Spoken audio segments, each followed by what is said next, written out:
Silakan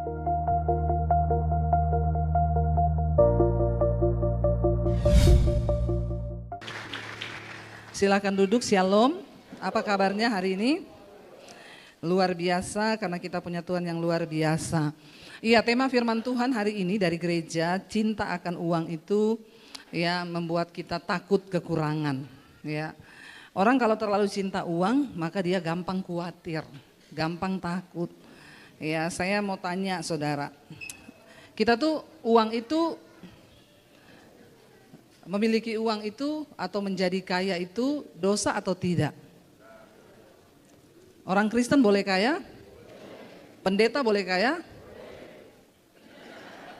Soalnya ada yang bilang pendeta nggak boleh kaya. Ya, padahal kalau pendeta kaya kan puji Tuhan ya, bisa memberkati kan? Ya. Soalnya kalau pendeta miskin ya serba salah ya. Saya dulu dikejar debt collector. Saya miskin. Ada orang datang, "Bu, doakan saya dong supaya saya mengalami terobosan keuangan." Padahal saya lagi dikejar debt collector. Terus saya mau berdoa buat dia gitu. Tuhan, dalam nama Yesus aku berdoa supaya dia mengalami terobosan keuangan. Setan bilang, "Lu aja dikejar debt collector." Ya, menjadi kaya itu bukan dosa. Orang diberkati menjadi kaya harus. Tetapi kekayaan tidak boleh menjadi tujuan hidup. Amin. Kita kaya bagus, tapi tujuan hidup kaya jangan. Tujuan hidup mencari kerajaan Allah. Maka kekayaan itu menjadi bonus yang akan Tuhan tambahkan. Kita baca dulu bersama yuk ayatnya. 1 Timotius pasal 6 ayat 7 sampai ayat yang ke-10. Ya, 1 Timotius 6 ayat 7 sampai 10. Baca bersama dengan suara yang keras, 1, 2, 3. Sebab ke dalam dunia dan kita pun tidak membawa apa? Asal ada makanan dan pakaian cukuplah. Tetapi terjatuh ke dalam jerat dan ke dalam berbagai-bagai nafsu yang hampa, yang mencelakakan, yang menenggelamkan manusia ke dalam keruntuhan, dan karena akar cinta. Sebab oleh memburu uanglah beberapa orang telah menyimpang dari iman. Dan kenapa kita nggak boleh punya roh cinta uang, saudara? Yang pertama harus kita ingat, sebab kita ini datang ke dunia tidak bawa suatu apapun. Kita semua lahir telanjang. Ada yang lahir sudah pakai emas 15 gram. Ya, tiba-tiba ada kalung di leher gitu, enggak ada. Semua datang telanjang, kita juga akan pulang enggak bisa bawa apa-apa. Walaupun saudara punya emas 15 kilo nih ya. Saya beli emas udah dari tahun dulu Bu, ya dari masih harga 500.000. Jadi sekarang saya punya 30 kilo nih katanya. Ya, kalau saudara mati, kira-kira emasnya itu sama anakmu, saudaramu dikubur dalam peti enggak? 1 kilo aja? Enggak loh, ya. Yang hidup bilang lu mati aja, mas milikku. Enggak ada orang akan membawa apapun dia pergi. Ya, lalu dikatakan begini, ya kalau ini isi ekstrim ya kata firman Tuhan nih ya, ekstrim sih. Asal ada makanan dan pakaian maka cukuplah. Ya, yang ada makanan hari ini berapa banyak? Hari ini bisa makan, angkat tangan. Ada pakaian, angkat tangan. Maka itu sudah menjadi alasan kita bersyukur. Jangan lupa, kau bisa makan hari ini, bersyukur. Tapi bensin naik Bu, jangan kutuki bangsamu. Semua sudah naik seluruh dunia, bukan cuma Indonesia. Ya, malah Indonesia yang terakhir nih naik. Bersyukur. Ya memang keadaan dunia seperti ini. Enggak usah marah-marah, enggak usah ngutuk-ngutuk. Malah makin jauh berkatmu. Bensin naik, Tuhan pasti berkati kita bisa beli bensin. Kalau enggak bisa di rumah saja, men. Atau jalan kaki naik sepeda, ya. Hidup ini manusia itu makhluk yang paling bisa beradaptasi dalam segala perkara. Lalu dikatakan, tetapi mereka yang ingin kaya, ya, tetapi mereka yang ingin kaya itu terjatuh ke dalam berbagai-bagai pencobaan. Ke dalam jerat, ke dalam berbagai-bagai hawa nafsu, yang hampa, yang mencelakakan, yang menenggelamkan, celaka, tenggelam, masuk dalam keruntuhan dan kebinasaan. Ngeri loh ini ternyata orang kalau pengen kaya. Pengen kaya itu bahaya. Ya, apalagi pengen kaya tapi no job, no bill, no apa lagi, ya. Nah, itu bisanya ani-ani. Ya. Atau korupsi, no? Orang kalau ingin kaya, ya siap-siap dengan ini. Jatuh dalam berbagai pencobaan, ke dalam jerat, ke dalam berbagai-bagai nafsu yang hampa, mencelakakan, menenggelamkan, masuk dalam keruntuhan dan kebinasaan. Ya, siapa yang pengen kaya? Siap masuk dalam pencobaan, malapetaka, keruntuhan, kebinasaan. Ini gimana sih, nggak dengar firman ya? Ya. Saudara, ya orang itu boleh kau pengen kaya, tapi ini paketnya nih. Alkitab tidak mengajarkan kita ini menjadi tujuan hidup kita itu kaya. Itu bukan tujuan, itu bonus. Carilah dahulu kerajaan Allah dan maka semua Tuhan tambahkan. Tahu-tahu engkau bekerja, diberkati pekerjaanmu. Itu tahu-tahu semua, tahu-tahu. Itu akibat dari engkau mengejar perkenanan Tuhan. Ya, anak-anak muda percayalah. Jangan engkau menatap saya dengan tatapan kosong. Dan kau berkata dalam hati, ini pendeta ngomong tok. Saya mengalami, saya bisa ada di keadaan saya seperti hari ini. Saya tidak pernah berusaha menjadi kaya. Bahkan tidak pernah berdoa minta kaya. Kalau kau berdoa minta kaya itu doa yang tidak sesuai firman Tuhan. Jangan berdoa minta kaya. Amin. Karena anak-anak muda sekarang banyak dengar-dengar motivator kan di Instagram, ya di mana, ya. Ingin cepat menjadi kaya, lakukan 3 hal. Pret. Ya, saya kemarin baru lihat. Ya, katanya untuk bisa menjadi kaya, bertemanlah dengan orang kaya. Sebab kekayaan itu berjangkit. Mana ada orang kaya berteman sama orang yang gak punya apa-apa. Maka itu hanya Jangan dengarkan firman Tuhan. Saya dan suami setiap hari di mobil di mana kita gini, kita gak pernah kepikirannya Tuhan bawa kita seperti hari ini ya. Iya gak pernah kepikiran. Kita nggak pernah berusaha, kita tidak pernah bermimpi bahkan berdoa. Kita hanya melakukan sehari demi sehari mengejar perkenanan Tuhan, mengejar apa yang berkenan, tiba-tiba sampai. Itu yang Tuhan bilang, cari dahulu kerajaan, semua akan Yesus bilang begini, jangan pikir apa yang hendak kamu makan, apa yang hendak kamu pakai, karena itu semua dicari oleh orang-orang yang tidak mengenal Allah. Tapi Bapamu yang di surga tahu engkau memerlukan semua itu. Karena itu carilah kerajaan Allah dan kebenaran. Maka itu semua itu bonus yang tidak perlu kau cari. Itu hadiah dari Tuhan. Tahu-tahu kau sebagai seorang sales, kau hidup takut Tuhan. Kau hidup dalam kekudusan, tiba-tiba ada orang telepon, cariin gua rumah dong, gua butuh 5 nih. Amin. Mukanya gak percaya. Amin, di firman Tuhan aja susah. Iya, kita harus melatih diri supaya tidak cinta uang. Mungkin saudara tanya, Bu, orang cinta uang ciri-cirinya seperti apa? Satu aja cirinya orang cinta uang, pelit. Lihat kanan kirimu, coba bilang, jangan pelit. Ya, kikir, itu cinta uang. Ya, orang kikir itu cinta uang pasti 100.000%. Bagaimana supaya kita nggak punya roh cinta uang, saudara? Ya, Alkitab berkata, di Alkitab, Yesus pernah berkata, persembahan yang paling besar yang tercatat di Alkitab adalah persembahan seorang janda miskin. Jangan bilang gini, ya kan saya miskin Bu, jadi saya belum bisa lah menabur. Jangan kau bilang gini, yang punya roh cinta uang itu orang kaya. Enggak. Orang miskin juga banyak yang cinta uang. Hello? Ya minta dikasihani, dikit-dikit curhat, dikit-dikit WA orang boleh pinjam duit, enggak, itu cinta uang itu. Nah ini roh cinta uang ini. Ya apa-apa tuh, ya pokoknya udah minta apa-apa udah ini ya. Susah dicerita, ketemu orang muka langsung berubah jadi celengan babi. Ditanya gimana kabar, susah.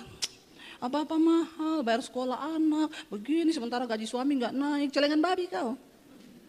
Itu tanda orang cinta uang itu, roh cinta uang. Enggak usah curhat sama manusia, curhat sama Tuhan. Amin. Coba kita saudara. Ya, kita ini punya uang ya. Orang kalau punya cinta uang itu dia mentalnya mental miskin. Mental miskin itu bukan hanya punya orang miskin. Banyak orang kaya juga mental miskin karena cinta uang. Orang cinta uang tuh tidak mungkin bahagia. Ingat, Yesus berkata, kamu tidak bisa mengabdi pada dua tuan, pada Allah dan pada Mamon. Karena kau pasti akan mencintai yang satu dan membenci yang satu. Kalau engkau mencintai uang, kau benci Tuhan. Kau gak mungkin taat sama firman. Kenapa pelakor, ani-ani itu ya rela, ya dia jadi simpenan, ani-ani. Bahkan banyak yang pelayanan juga di gereja. Dikasih om-om mobil, diupload di foto, terima kasih Tuhan berkatmu. Padahal berkat dari om. Ya, sudah sulit membedakan mana setan, mana malaikat sekarang. Karena banyak ya setan jadi malaikat terang. Ya, kenapa dia rela bersinah, dipelihara, tapi dia dapat fasilitas? Karena dia cinta uang. Jadi Tuhan jadi nomor 2, dibalik-balik saudara. Yang boti-boti, banyak kan boti-boti jadi peliharaannya om-om juga toh. Pergi ke luar negeri, foto di Eropa, puji Tuhan berkat Tuhan. Padahal yang bayar om boti. Saya lihat nih banyak saudara, banyak. Ya, tapi karena dia cinta uang, dia menomor berapaakan Tuhan. Pokoknya yang penting uang dulu. Coba kita uji, ya kita ini punya roh cinta uang atau tidak. Alkitab bilang orang tuh kalau pengen kaya, cinta uang, dia menghalalkan segala cara. Korupsi, nyolong, nyuri, utang tidak bayar, nipu orang. Ya kan, banyak sekarang kan.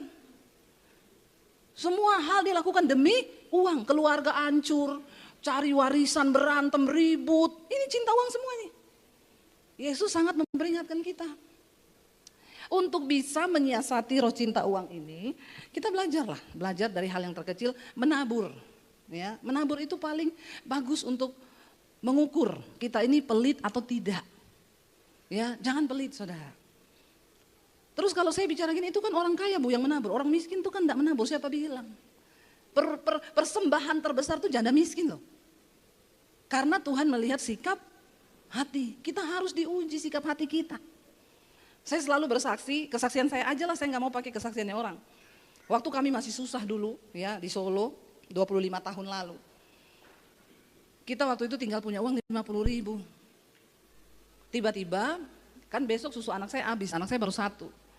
Tiba-tiba mau tidur malam jam 10 ada orang ketok pintu. Saya bilang sama suami saya, orang jam 10 malam ketok pintu ini emergency. Ya kalau nggak minta didoakan ya minta duit nih. Ya kan, jadi hati-hati, adegan berbahaya nih. Saya bilang sama suami, kamu buka aja siapa itu. Dibuka saudara pintunya, ternyata penjual soto dekat gereja. Bukan orang Kristen, agama seberang. Dia bilang sama suami saya, Pak saya minta tolong. Ini orang gak pernah minjem. Ya. Kalau yang tiap hari pinjem, tutup lagi aja pintunya. Saudara buka, lihat dia tutup lagi. Nah itu juga orang cinta uang itu. Dikit-dikit pinjem ini cinta uang nih. Ya, jangan mau, tutup aja lagi, bilang berdoa gitu, tutup pintunya. Karena ini orang gak pernah pinjem, gak pernah minta. Ya. Suami saya, iya Pak kenapa? Pak minta tolong banget, anak saya sakit demam. Saya gak tahu mau lari kemana, saya gak punya uang, harus bawa ke puskesmas. Saya pinjem 50.000 25 tahun lalu. 50.000 kayak 500.000 lah. Ya, pinjam 50.000 aja, nanti saya ganti minggu depan. Suami saya bilang sebentar, saya tanya istri. Bapak-bapak yang benar itu uang tanya istri, amin. Ya, jangan enggak tanya istri apa-apa, putusin sendiri. Suami saya masuk ke kamar, dia bilang, say di luar itu ada penjual soto gereja, kenapa? Dia butuh uang 50.000. Saya bilang, kenapa enggak 25? Ini uang saya tinggal 50.000. Besok susu anak habis. Dia pinjam 50, iya. Suami saya langsung bilang begini, dia cari aman. Aku terserah kamu loh. Karena dia tahu nih kalau salah ambil keputusan, besok dia jadi masalah kan. Ibu-ibu itu kan, salahin suami kan. Dia bilang, aku terserah kamu loh ya. Kalau kamu bilang kasih, kasih aja. Kalau kamu bilang tidak, tidak. Jadi aku terserah kamu.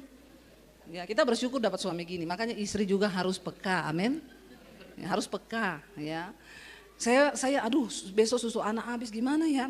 Tiba-tiba ayat itu muncul di kepala saya. Kesusahan sehari cukup untuk sehari, besok ada kesusahannya sendiri. Anakmu itu besok habis susu enggak mati. Tapi ini demam, kalau nggak ditolong bisa mati. Saya bilang sama suami, kasih aja deh. Terus besok kesusahan sehari cukup untuk sehari. Ya, tapi ini tidak berlaku saudara terima gaji, terus saudara pergi ke mall, terus saudara belanja, terus saudara bilang kesusahan sehari cukup untuk, itu goblok.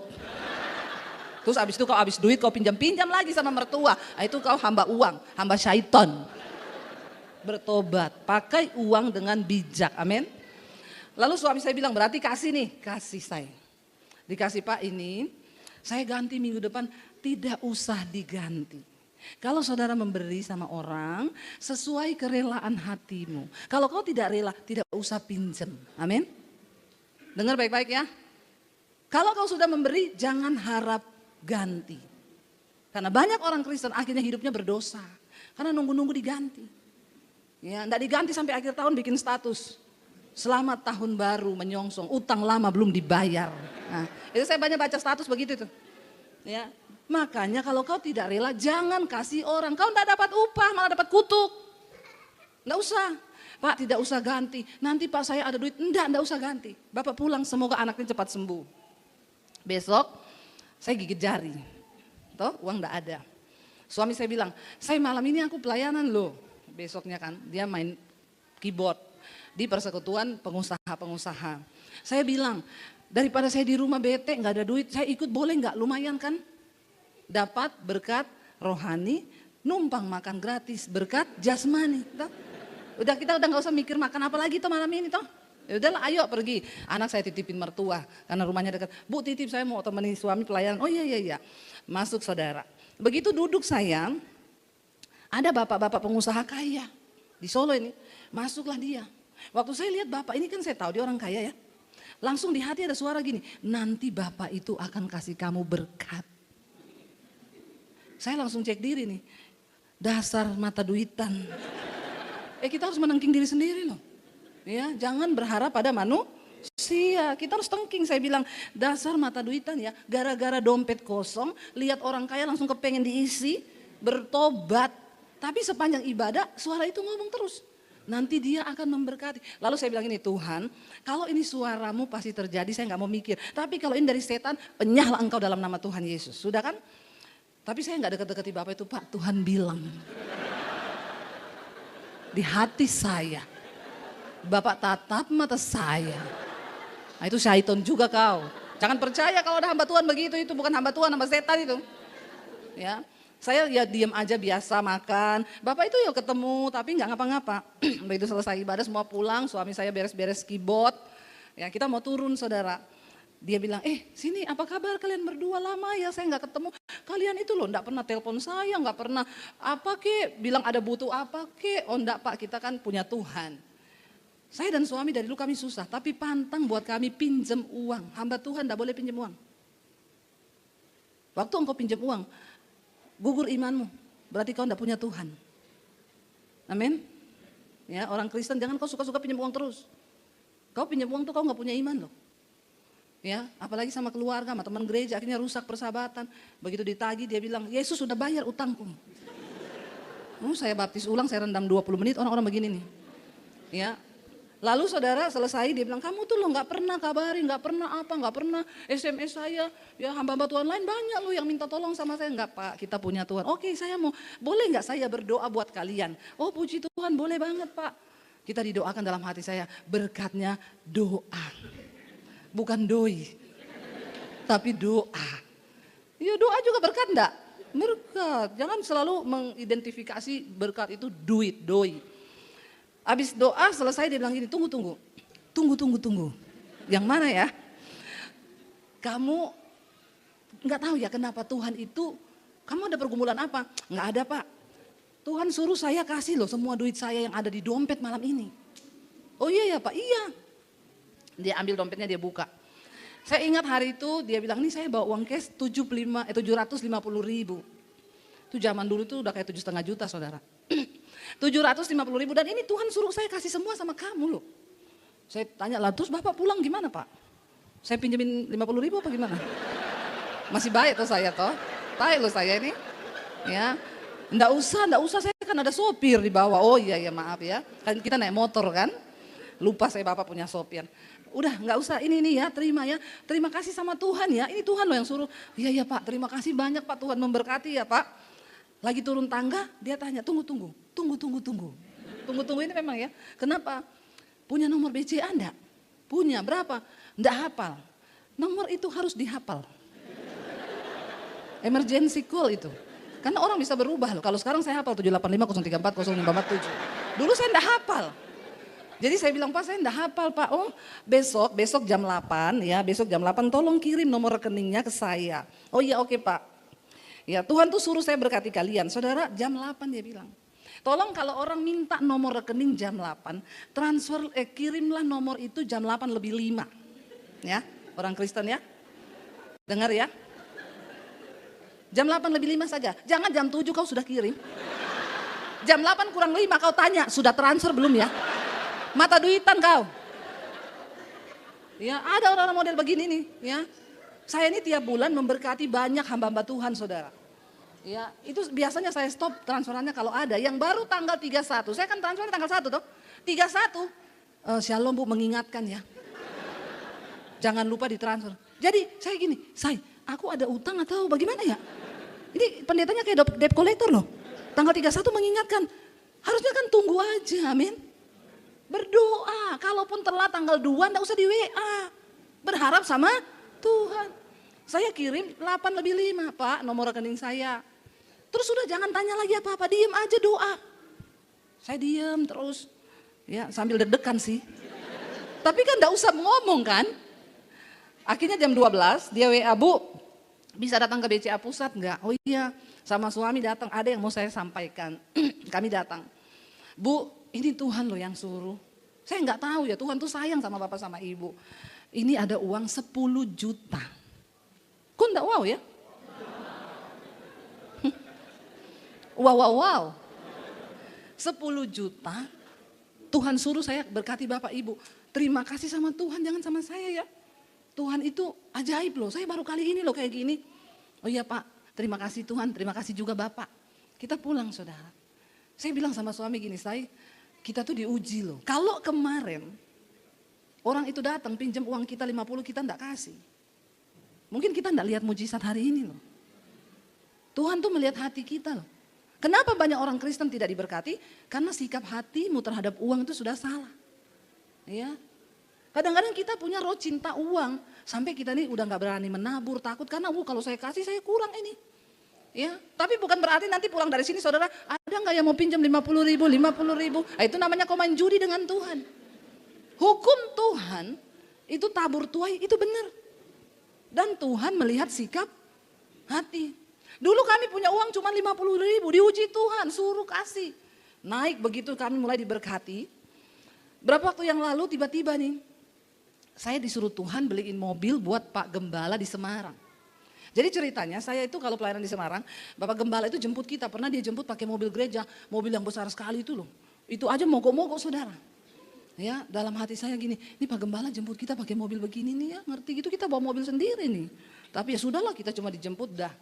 Ya, Pak enggak ada mobil lain tuh, ada mobil saya satu juga udah mogok-mogok dan kadang dipakai anak Bu. Jadi saya kadang pakai, maaf ya Bu Dewi saya jemput ibu pakai mobil ini ya, enggak apa-apa Pak. Pulanglah saudara, berapa bulan kemudian, hampir 1 tahun lah, tiba-tiba Tuhan tuh ngomong di hati saya. Karena saya tahu Bapak Gembala itu belum punya mobil terus. Tuhan bilang gini, kamu beliin Pak Gembalanya itu mobil, sama kayak yang punyanya wakilnya. Saya tahu wakilnya itu mobilnya ini, saya cek di Google harga mobil itu 425 juta. Langsung saya tengking, dalam nama Yesus, setan ini bicara. Saudara 425, dan saya ini kan bukan pengusaha ya. Saya ini kan kalau pengusaha punya uang di rekening 20 miliar, 40 miliar, ya kecil lah. Itu aja banyak yang gak ngasih kok. Jadi saya bilang, enggak Tuhan, saya simpen suara itu saudara berbulan-bulan, tapi makin kesini tuh makin enggak sejahtera. Akhirnya saya bilang gini, Tuhan, firman-Mu berkata istri itu tunduk pada suami. Saya akan bilang ke suami saya, kalau suami saya ACC berarti ini suara Tuhan. Saya tahu suami saya pasti tidak akan ACC. Karena suami saya ini bukan pelit, tapi perhitungan. Beda ya pelit dan perhitungan ya. Kadang saya nabur aja 100 juta dia gini, enggak usah terlalu gede-gede, kecil sedikit aja gini. Ya, saudara jangan bertanya, Bu Debbie ini uang dari mana nabur-nabur? Ngerampok duitnya siapa? Saya YouTuber. Ya, ingat itu dan catat itu. Saya YouTuber. Saya nggak ada ngerampok uangnya jemaat manapun ya.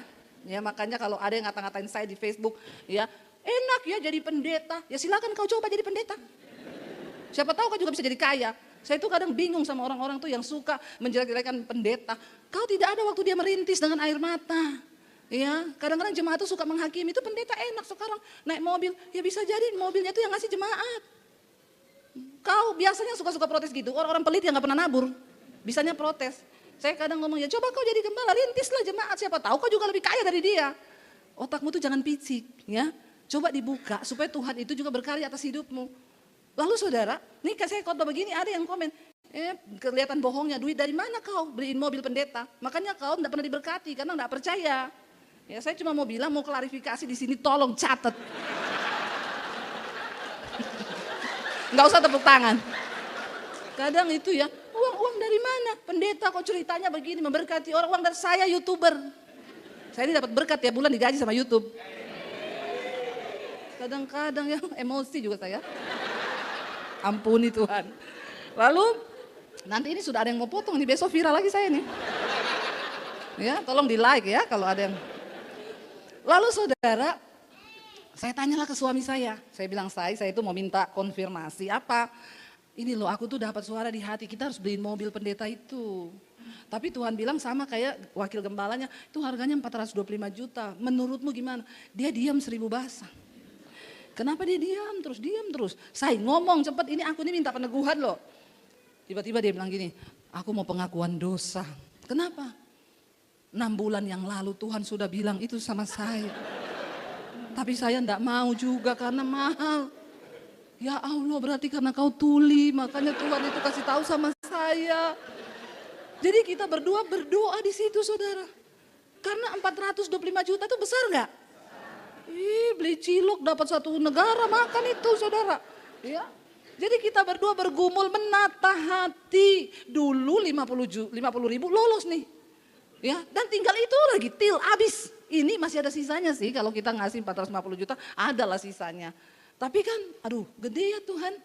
Kami bergumul, ini bener gak ya timbang. Ya bener lah, orang Tuhan udah bicara sama kamu, Tuhan bicara sama saya. Jangan Tuhan marah loh, kita ini gak bisa. Ini kan uangnya Tuhan bukan uangnya kita. Ya udah oke ya kita, waktu itu saya ada pelayanan seminar di Makassar. Jadi kita bilang nanti aja pulang seminar kan 3 hari. Baru kita telepon dealer di Semarang, suruh ambil mobil itu keluar kirim ke gereja itu. Sampai di Makassar saya ketemu sama satu pengusaha, kita kan diundang pelayanan di tempatnya dia. Nah kami itu ada grup bersama dengan pendeta yang di Semarang itu sama pengusaha ini. Karena kami lagi makan kepiting ditraktir sama pengusahanya, jelaskan lagi saya ini, kalau pendeta tuh makan enak itu ditraktir, ya puas. Karena banyak pengejek-pengejek akhir zaman, enggak mau lihat pendeta senang. Makan di restoran mewah, pendeta makan-makan di restoran mewah. Jadi kita harus bikin keterangan, ditraktir. Karena banyak orang Kristen tuh maunya pendeta itu menderita. Tapi kalau menderita, kau kutuki lagi, kau bilang itu pendeta dan diberkati Tuhan. Nah, jadi saudara, kita makan kepiting, kita foto. Pak, kita kirim di grup ya, supaya pendetanya Semarang itu kepengen. Kita foto kepiting, Pak kita lagi makan kepiting di Makassar, ayo nyusul. Dia kirim foto sama istrinya di pinggir jalan. Dikirim di grup, kita semua kaget loh. Kenapa ini pendeta di pinggir jalan? Pak kenapa di situ? Mobil kami mogok. Saya langsung bilang sama suami, ya ampun Tuhan kita ini berdosa loh. Wes saya pulang dari sini kalau perlu sekarang aja. Sekarang deh saya telepon itu dealer di Semarang ini. Terus pengusahanya bilang, kenapa Bu? Gini Pak kita itu disuruh Tuhan beliin mobil buat Pak Gembala itu. Tapi kita ini berdua ini 6 bulan tuli. Saya juga berbulan-bulan saya diemin aja. Ya kita ini berdosa. Pengusahanya bilang gini, terharu saya Bu Debbie. Masa pendeta beliin mobil pendeta? Harusnya pengusaha yang beliin mobil pendeta. Saya bilang pengusaha sekarang sudah tuli Pak semuanya. Jadi Tuhan gerakin saya pendeta YouTuber enggak apa-apa lah Pak. Ya. Terus dia bilang jangan Bu kalau gitu izinkan saya ya. Saya separuh, Ibu separuh. Wow Tuhan itu ya saudara. Padahal kan tadi kami rasa berat ya. Uang 425 tapi waktu sikap hati kita siap. Ya ternyata Tuhan pertemukan, ibu separuh saya separuh deh. Udah langsung kita urus malam itu juga. Saya telepon dealer lalu dikirimlah mobil itu. Bapak ibu apakah saya tambah miskin? Enggak. Tuhan semakin memberkati. Ya, ketika hati kita itu tidak cinta uang. Coba kita buka yuk kita baca dulu ayatnya. Saya pengen kita baca sama-sama Amsal. Ya buka Amsal pasal yang ke Amsal 11 ayat 23 sampai ayat 25. Amsal 11 ayat 23 sampai ayat 25. Baca bersama. Keinginan orang benar mendatangkan bahagia semata-mata. Harapan orang fasik mendatangkan murka. Garis bawahi keinginan orang benar. Ya, kalau engkau hidup benar mengejar kerajaan Allah, keinginan hatimu akan menjadi kebahagiaan semata-mata. Sebab Tuhan mendengar, menjawab keinginan hati orang benar. Tetapi orang fasik harapannya mendatangkan murka. Ya, jadi kitanya dulu ini yang jadi orang benar, maka Tuhan pasti akan memberkati. Ayat berikutnya dikatakan, 1, 2, 3. Ada yang, tetapi ada yang, namun selalu. Ini bicara sikap hati, bicara mental. Ada orang semakin dia menabur, semakin diberkati. Tapi ada yang menghemat. Ya, saya kenal ada orang kaya saudara. Ya, hartanya itu ratusan miliar kali ada. Tapi pelitnya minta ampun. Ini bicara soal mental loh. Orang kaya mental miskin. Maunya apa-apa tuh gratisan. Makanya saya ketemu orang ini, enggak pernah saya ketemu, halo apa kabar? Luar biasa Bu Dewi, enggak pernah. Kalau ketemu, gimana kabar? Aduh iya nih sakit kepala. Ini sakit Bu. Kemarin habis periksa di Singapura, habis 250 juta. Uangnya itu habis berobat terus. Karena pelit. Ayat ini bilang, ya ayat 25 bilang apa? Siapa banyak memberi berkat, diberi kelimpahan. Siapa memberi minum, ia sendiri akan. Siapa banyak memberi berkat, diberi kelimpahan. Yang namanya kelimpahan itu bukan cuma penuh, sampai tumpah. Ya, jangan engkau menormalisasi yang namanya pelit. Bilang kanan kirimu, dilarang pelit. Bilang ya, dilarang pelit. Ibu-ibu bilang sama suamimu, dilarang pelit. Kenapa? Orang pelit tidak masuk surga. Baca ayatnya. 1 Korintus pasal yang ke-6 ayat 9 sampai 10. 1 Korintus 6 ayat 9 sampai ayat yang ke-10. Yuk. 1 Korintus 6 ayat 9 sampai 10. 1, 2, 3. Atau tidak tahukah kamu tidak akan mendapat bagian dalam kerajaan Allah. Jangan sesat. Nih catat, orang cabul, penyembah berhala, orang bersinah, bansi atau boti, orang pemburit, pencuri, orang alias pelit. Lalu apa? Pemabuk, pemfitnah dan penipu tidak akan mendapat bagian dalam kerajaan Allah walaupun dia pendeta. Amin. Walaupun dia pelayan Tuhan. Apalagi cuma jemaat biasa. Bertobat. Catat baik-baik ini. Yang tidak mendapat bagian dalam kerajaan sorga. Enggak masuk sorga. Pemfitnah ya dikatakan apa? Orang cabul yang suka percabulan. Penyembah berhala. Ya. Orang bersinah, banci, pemburit boti, lesbi. Itu enggak dapat bagian dalam kerajaan sorga. Pencuri, koruptor, ya, orang kikir, orang pelit, pemabuk, pemfitnah, penipu, tidak mungkin mendapat bagian dalam kerajaan Allah. Ini jelas loh firman Tuhan nulis. Jangan menormalisasi yang namanya pelit. Tapi kita menabur juga harus dengan hikmat Tuhan. Kalau orang dikit-dikit pinjam jangan dikasih, ya. Jangan, karena itu ada lagunya. Berkali-kali kau berhutang, berkali-kali kau ndak bayar. Nyanyiin gitu aja ya. Dalam rasa sakit. Sakit hati ini, tiap berkali-kali kau bawa utang, berkali-kali juga kau tidak bayar. Ya, apalagi orang kalau bawa utang itu, kalau datang manis kan. Halo, apa kabar sis cantik? Saya paling takut kalau ada WA begitu. Pura-pura saja, jangan dibaca lagi terusannya.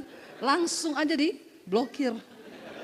Ya, itu paling-paling itu ujung-ujungnya begitu. Boleh tolong enggak? Jangan ya. Tapi kalau tiba-tiba Tuhan gerakan kita, Tuhan suruh tolong ini, Tuhan suruh yang enggak ngomong, yang enggak minta. Nah itu dari Tuhan. Ya, tiba-tiba saudara keingat wajahnya pendeta siapa, nah, itu dari Tuhan. Ayo kita belajar ya, belajar menabur. Karena dengan jelas ayat ini berkata, saya undang para imam musik maju ke depan ya. Banyak orang yang menebar harta, tetapi semakin bertambah kaya. Kaya itu bukan tujuan, kaya itu bonus yang Tuhan beri. Anak-anak muda, jangan cuma kau berpikir jadi kaya, nanti jatuh dalam berbagai-bagai nafsu tadi. Tapi berpikirlah bagaimana mengejar perkenanan Tuhan. Ya, nanti kalau kita sudah kejar perkenanan Tuhan, maka Tuhan beri bonus tambahan. Ya, kita percaya bahwa Tuhan sanggup pelihara hidup kita. Ada banyak jalan-jalan yang Tuhan bisa bukakan. Bensin naik, bilang terima kasih Tuhan.